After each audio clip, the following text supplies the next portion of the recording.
You are listening to the Ready PDM Network.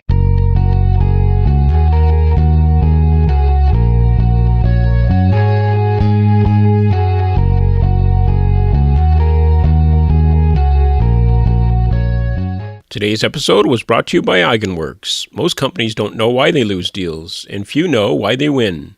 Eigenworks can tell you why. With the buyer as hero approach, Eigenworks gets deep insight into the reasons organizations make buying decisions.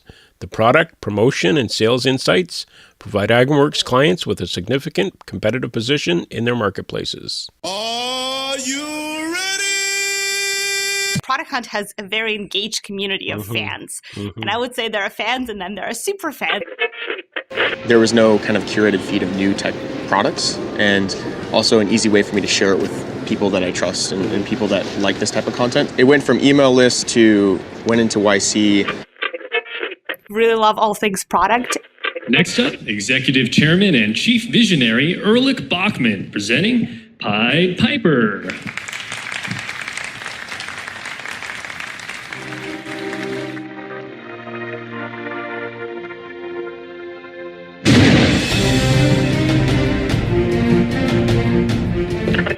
Creating awesome products and building great companies around them. I can't have dead weight at my incubator, okay? Big heads app. That's something people want. Are you ready? Hello, Ready Product Radio heads, and welcome to another exciting episode of Ready Product Radio. This week's episode features a lively discussion with Product Hunt Toronto organizer Daryna Kulya. Daryna tells us about Product Hunt Toronto, as well as her passion for products and entrepreneurship. Ready Product Principle number 17 is become an expert at understanding the differences between bad products, good products, and great ones. In other words, become a product hunter. Enjoy the show. Daryna Kulya, welcome to Ready Product Radio. As you know, Ready Product Radio is about helping people understand that and deal with the various challenges they face on their product journeys throughout their careers. You and I know each other from various Toronto product associations and meetup events. But for our audience, would you mind just introducing yourself briefly? Sure. Thanks so much for having me on the podcast. So my name is Daryna Kulya. I'm a manager at Deloitte's Digital Innovation Lab.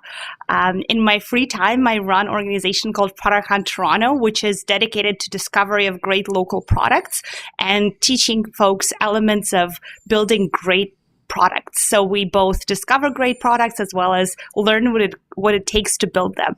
Good. That's great. So first of all, thanks for taking the time. I know you're very busy.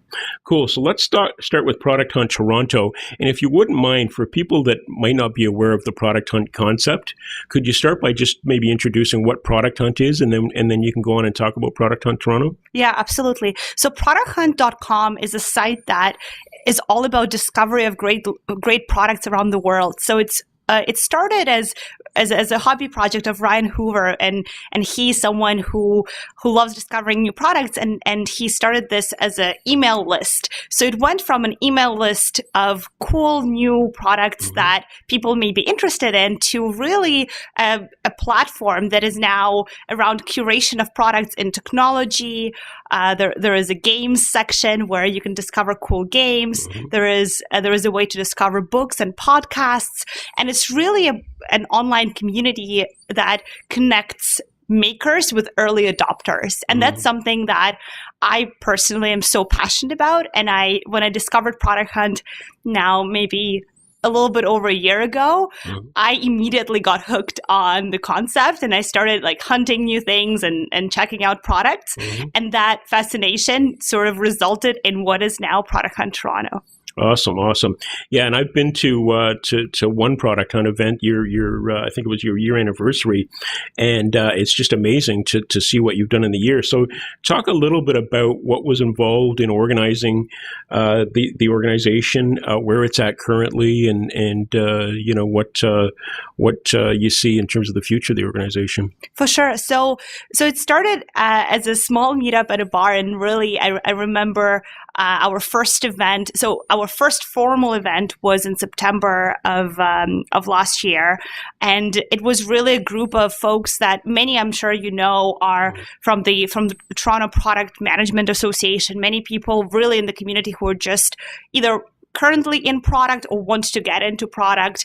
And a lot of entrepreneurs came, and many of these people I sort of bombarded with invites myself. So I would say our first event was really just me trying to reach out to as many people as possible and try to get them and see if they're interested in talking about products and Product Hunt. And then slowly but surely we've been growing. And, last event, as you're mentioning, we had 400 people. So with every event, we started adding like 100 more people. So venue became a challenge. We started looking for different spaces, but we really just have partnered with great community organizations and just found, I would say, product market fit in the sense that there is a lot of interest in product, and also there are great people and building awesome products. So that connection had to happen, and we just stumbled upon this, this need. And I think, correct me if I'm wrong, but I think Toronto, like the one that you started, was the first, but now there's been many across the globe that have started as well. So can you talk a little bit about what you're aware of? Like, is it just a North America phenomenon, or are there other parts of the world that are doing this as well? Or yeah, there are a lot of Product Hunt meetups around the world, and you're right, Toronto was the first one. And I think at this point we're probably one of the largest ones. Product Hunt. So the way that it works really is, we have Product Hunt has a very engaged community of fans. And I would say there are fans, and then there are super fans, and probably crazy people like myself organizing these events. And it just happened that, what I think happened is that producthunt.com is awesome. You go on the site and you see a lot of cool products. But I think it's also interesting and relevant to see products made in your city. And people want to meet makers in their community. And a lot of connections made online are also awesome to kind of like strengthen those when you meet offline. So we just brought the concept offline for Toronto, and many other cities did the same. So I think that, again, it's not necessarily just a North American phenomenon. It's something that's happening around the world. It's hard to describe what it is exactly. I just think it's passionate early adopters and makers coming together. Yeah, no, that's a perfect description of it. Now, can we talk about the structure of a typical meeting? And I don't know if they're the same, but the one I went to, there was certainly, I think there was a keynote speaker, excellent there, but then there's a number of companies that demo their product. And I believe you've got some criteria as well in terms of selecting those companies that demo their products. So maybe talk about the typical agenda and how you choose your speakers and how you choose the companies that you offer to demo, because it's such a great venue, it's to be able to share your product with, like you say, 400 people. So talk about the mechanics a little bit. For sure, absolutely. So the format is very, very much along the lines of what you're describing. We do have one keynote speaker, and usually it's someone who's been in product for a long time, someone with a track record of products that they've launched and shipped. So again, I would say briefly, product leader in the community, someone who many people want to hear talk on challenges and opportunities when it comes to building products. And then in terms of demos, it's usually 3 demos, and these are actually pretty hard to pick, because what we do is we usually have a topic or a theme around an event. We had some events where it was very general. We did not pick a theme, but it gets harder and harder to do the whole demo selection when there is no theme, because again, there are so many amazing products in the city. So that's why we started picking themes. And for example, we had a retail product theme. And this coming event at the end of the month will be focused on real estate products. So we pick an industry, and then we really, this is a very interesting effort that goes behind the scenes. We'll look at all products in this industry, all technology products in Toronto and surrounding area. People and companies solving problems for the industry. And then we look at certain things like, how new is this product? So is this the product that a lot of people already know about? Or is there some novelty element? If it is an established product, perhaps they have a whole new release coming up that they can show to the community, and that would be a good way to share their progress. So we just really we're looking for this novelty element. We want the demo to be something that people in the audience haven't seen before. And that's very important. Also, what's important is to have the presenter to be someone who's very close to the product. So usually it's the product manager or the founder, or really someone whose job is, to launch this product. And they're usually the ones who have the best insights when it comes to what it took to take this product from inception to the current state. And we actually, to add to that, so again, a lot of criteria, but to add to that, we also want a product that is relatively new, but a product that has gone through at least a couple of iterations, because we find that the story that the founders and makers can share is more interesting if it's a product that has been at least through a couple of customer feedback sessions and iterations. It's not really tested a little bit. Yeah, it's been tested. Feedback has been incorporated. They just have more insights to share with the audience. So those would be the things that we look for. And again, we have several processes when it comes to this. People can apply on our website and send an application form, and we look through all of those forms, as well as, we proactively reach out to companies. And we scout sites like AngelList, Crunchbase. We stay in touch. We stay up to date on BetaKit, just reading about what's happening in the community and looking at all of these products. And then when we have a certain event coming up with a theme that fits the product, we evaluate it. We reach out to the team. We ask them to tell us a little bit about what they're working on. And then again, hopefully it fits with the theme, fits with what we need, and we invite them to demo. Good. And how much time do you give them when they do the demo? Is the time fixed? Like, do they have a... Yeah, it's actually interesting. It's a pretty significant effort to get to that point, and then we give them 5 minutes. But what we say, it's just 5 minutes. And Andy Warhol, they're 5 minutes of fame. Yeah, 5 minutes of fame, and then 5 minutes for Q&A. But we really, because we really believe that the products that we are featuring, they're incredible products, and many are still in the early phases, and we want to help them get the word out there. We want to help them connect with their audience, with their customers.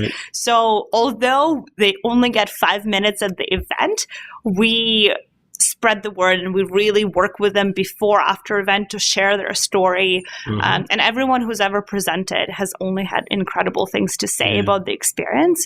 So I think it's definitely worth the effort. And when we ask for certain things and take our time with assessments, it pays off at the end. So, and what frequency do you have these? Are they monthly? Are they bi-monthly? Ad hoc, based on availability of talent? It's a great question. So we've been really working hard on making sure that we have these bi-monthly, so every 2 months.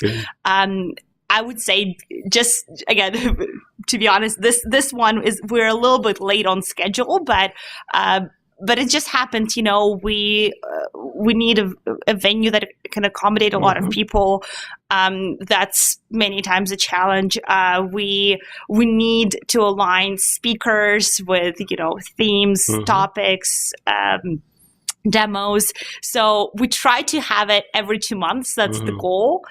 Sometimes it's a little bit ad hoc, but from now on, I think we will really make sure we don't have long breaks, because people want these events, and clearly we just need to keep planning and keep sort of it's kind of like a product. You've launched a product, and now you have, initially when you're launching the product, your question is there really an audience for this? But now you're on that hyper growth curve where there's an audience and there's demand, and can you get the product out fast enough? So sounds like that's the stage you're in, right? Which is, you could probably fill monthly sessions at this point, but it's a lot of work, right? It's a volunteer organization, I'm assuming. Correct. So everybody has day jobs? Everybody has day jobs, and this is sort of like our nights and weekends kind of gig, and it is fun. Everyone on the team, I definitely can't take credit for all of this. We have an amazing team. It's 9 of us. We have a lot of volunteers. They help who help the day of the event, and we've just had so much support from the community. So definitely. If back to the question around thinking of this as a product, I definitely think of this as a product, and I think in a way we have achieved our product market fit. Sure. Now it's about sort of growth and scale. Exactly. And I just want to make sure it's a high quality event and everyone who comes has a fantastic time and learns something very valuable. And I constantly think about the value that we're bringing to presenters, to attendees, to sponsors, to the speakers. Really, there are so many groups, so many people affiliated with this. That's really all that kind of I think about all the time. Yep. All of our stakeholders. In terms of growth, it's hard to tell. I mean, maybe people want. I'm sure we could pull it off and do this monthly. Is that really? I mean, are we at that stage yet? I'm not sure. Having it bi-monthly, but having we're generating a lot of interest and demand, and hopefully we can keep up with it. Yeah, definitely. So just one more question on this. So the audience, so they go bi-monthly. Is there any kind of, I don't know, LinkedIn discussion group or forums on the website or anything any way that the attendees that are passionate about this can stay in touch with each other in between meetings or connect with each other? I'm just curious about that. Yeah. Absolutely. If you asked me this a couple of months ago, I think I wouldn't have a good answer. Okay. But now I do. We all love Slack. So we have a Slack community.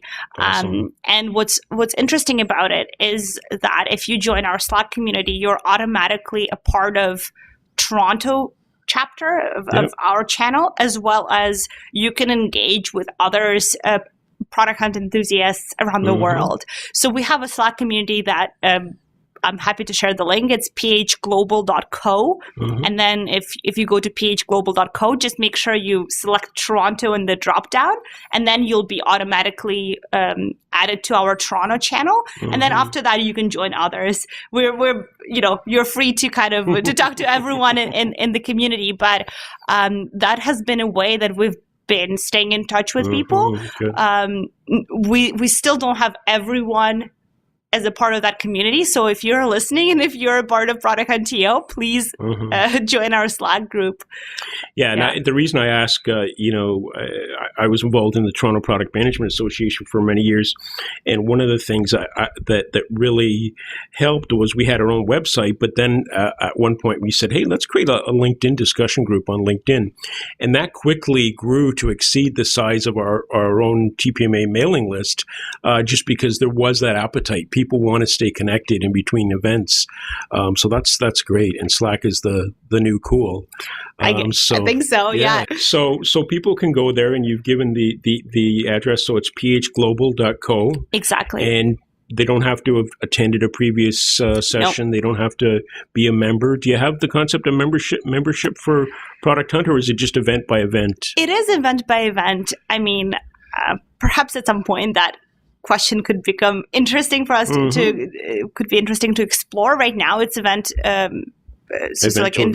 Individual event on an individual basis. Yep. So, but anyone can talk to us. Like we also have a lot of people engaging with us on Twitter. But back to the community question, a lot of discussion happens on Slack, and I think that could be the new LinkedIn group. Slack is here. So. Exactly. And it might be, it could be a generational thing, because I was going to ask you as well, complete side tangent, but I also noticed that .co is the new cool as well. Like .com is passé now. Is it just we're lazy and typing .co is easier? Have you noticed that more and more .co is becoming the new, the new cool. Yeah. I mean, that's interesting as well, isn't it? Yeah, I own a couple of .co domains, but I find that many times, like from my perspective, it's just because I can't get .com anymore. Okay. Everything everything taken awesome already. everything I want is taken. So it's kind of the strategy of taking .co and then hoping that at some point you can get .com. I've got alanneal.com, for example, but I'm thinking I'm going to have to go home and get alanneal.co. Otherwise, .me. They're going to know I'm old just by virtue of the fact that I'm a .com instead of a .co. So that's excellent. So one more thing just before we get off the Product Hunt Toronto. So if people are interested and want to attend, the website is producthunttoronto.com. Is that exactly correct? That's producthunttoronto.com. And I think the best way to stay in touch, other than joining our Slack community, is joining our mailing list. We do not spam anyone. I promise we send very rare emails, but when they come, it's something interesting that we have to say. And if you go to producthunttoronto.com, you can sign up and be a part of our mailing list. And I can attest to that because I've signed up for the email list, and I only get notifications of upcoming events and whatnot. So that's good. As I said earlier, entrepreneurship, I don't know where you get the energy or the time, but you seem to have been involved in student organizations around entrepreneurship, lots of meetup groups and whatnot. Can we talk about, are there other entrepreneurship groups or other things that you use in your own life to keep yourself, kind of on the cutting edge or connected from an entrepreneurship perspective? Yeah, so I think my entrepreneurial journey started, I think, sort of formally when I was in university, and I went to University of Windsor, studied business computer science, and got involved in both entrepreneurship organizations, like in business school as well as in the School of Computer Science. Right. So that's when I kind of formally started getting involved. But even when I was growing up, I would write books and sell books when I was 5 years old. So I think that the entrepreneurial gene, that spirit is somewhere there for sure. But in terms of student organizations, one organization that has definitely impacted my life is Enactus. There's Enactus Global, but since I went to University of Windsor, I've been a part of Enactus Windsor, formerly known as SIFE Windsor, and it's the organization that I helped start. Was there, in pretty early days when it was just a group of us students trying to make a difference in the community through entrepreneurial projects, and that's when I learned the concept of a startup. We helped a lot of newcomers to Canada. We helped a lot of people transitioning to different careers, and we just got involved in such a wide range of projects. But I understood very quickly that I want to be in the environment where I can take a project and sort of drive it, take it from nothing and just drive it further. Build it, build something from scratch. That's been my drive ever since. And it so happens to be that now there are just so many opportunities to do that. And now a lot of those opportunities are also in bigger organizations.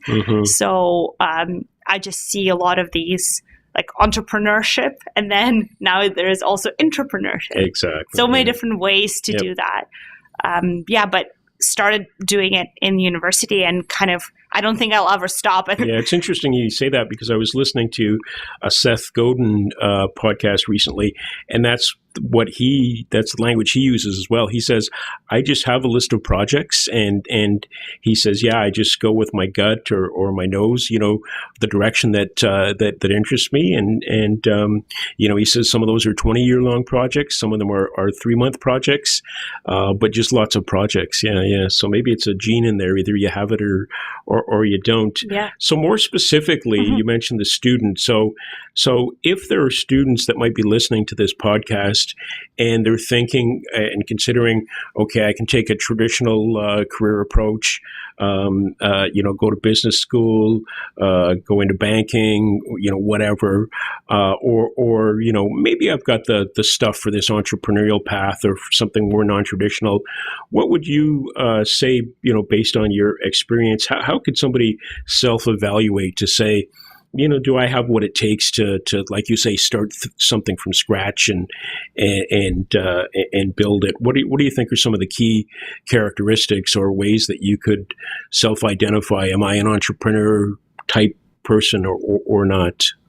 Yeah, no, I think it's a hard question because although like I feel like you're an entrepreneur, I would also like to say I've been personally involved in a lot of entrepreneurial activities and started organizations, and I think of myself as an entrepreneur, but then I hear that the definition of entrepreneur is someone who does not depend on a paycheck. Okay. So in that sense, I am not an entrepreneur, but in many other through other angles, I am. Yeah. I think that if I were a student right now in university or even in high school, well, first of all, if you're someone, if as a student, if you're someone already just with this drive and this energy that you are putting into different kinds of projects, and whether it is like selling, whether it's just like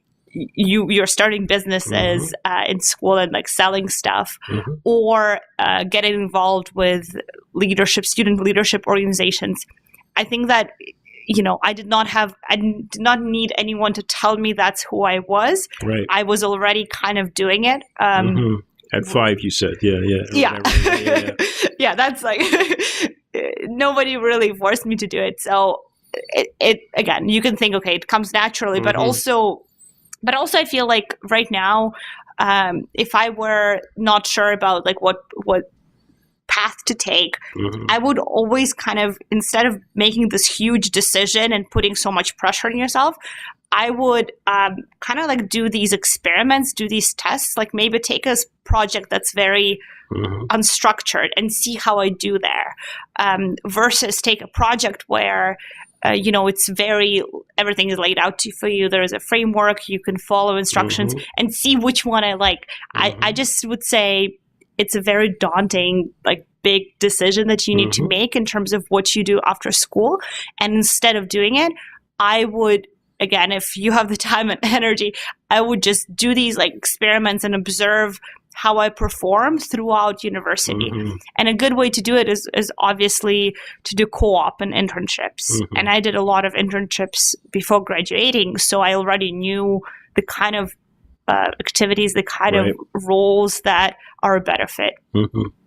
Good. Yeah, that's good stuff. And you touched on some of the ones that I was thinking about, which is energy, drive,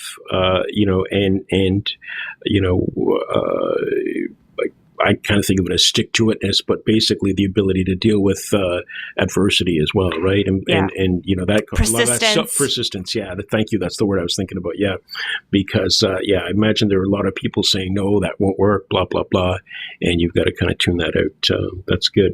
So we're almost coming up on time here, Daryna, and there's a question I always ask at the end of the podcast, which is, if you were to look back and give some advice to your 20-year-old self, what would that be? In your case, you're much earlier in your career than a lot of the people that I talk to on the podcast. So I'm going to flip it around a little bit, and I'm going to say, in 20 years, if you were to project 20 years in the future, what are some of the accomplishments and milestones, from your business career that you'd like to have looked back on and felt proud of? What are some of the things that 20-year in the future Daryna would look back and say, yeah, I'm glad I did that, and feeling happy with what you've accomplished? Yeah, no, that's a great question, and I think that ideally everyone does this and sort of like looks forward and then imagine, like, again, it's the big picture, the end goal, and then everything you do has to like sort of like work backwards, and sort of like try to make create your path. When I look forward 20 years from now, I definitely see myself as someone who's shipped a number of great products. So hopefully that's the case, and that's how that's really what I want to be able to, like, that's the way that I want to contribute to the society, is not just beautiful products, but also really creating something that's useful and creates value for perhaps an industry and the type of the customer base that is underserved. and does not get enough sort of love from technology community. Mm-hmm. That's something I definitely want to be able to say. And also, and hopefully these two things come together. I definitely want to have experienced starting my own company and growing it and really taking people on with me on this journey. Because I think of this as not just, you can build a product, but if you build a great product as well as create an amazing company culture and, do it with people who you really enjoy working with and people you can learn from, that's the ultimate goal. And then sharing your lessons and mentoring others. So it's definitely like creating awesome products and building great companies around them. Nice. It's a good answer. So if people wanted to reach out to you, either just to connect in general, or if they have some specific questions from this podcast, any contact information you're comfortable sharing for people to get a hold of you? Yeah, absolutely. I'm pretty easy to find. I realized this, but probably the best way to get in touch with me is my email. So it's daryna.kulya@gmail.com. Okay. And on Twitter, Daryna Kulya. And I'm in the process of relaunching my website. So at some point it will be DarynaKulya.com. But for now, Twitter and email. It's not going to be .co? It will be. No, I already have .com. I will do, I'll stick with the classic. Okay. So we've been speaking with Daryna Kulya. And thank you very much for your time. I know you're very busy, and appreciate the time for the interview here. And hopefully, I'll see you at the next Product Hunt Toronto event. Absolutely, thank you, Alan. Okay, thank you, Daryna. Bye-bye. Today's podcast was brought to you by Eigenworks. Eigenworks specializes in win-loss analysis and customer development as a service. Get candid feedback to improve your sales approach, uncover competitive intelligence, and help you pivot as needed. Thank you for listening to this episode of Ready Product Radio, part of the Ready PDM network. This is when most podcasters ask you to leave a review on iTunes if you like the show. My only request is if you found the show entertaining, inspiring, or informative, please share it with a colleague or friend who may feel the same way. Also, note that the views expressed in this episode do not necessarily reflect my views or the views of the Ready PDM network. If you want yourself or your product to be ready, then keep your eyes on your markets, your ears to your customers, your mind on their experiences, both good and bad, and finally keep your hearts in your products. Until next time, thank you for listening. You can contact us on Twitter at Ready Product Radio. That's RDYPRODUCTRADIO. And on the web at www.readyproductradio.com. Gee, mate, what do you want to do tonight? The same thing we do every night, Pinky. Try to take over the world.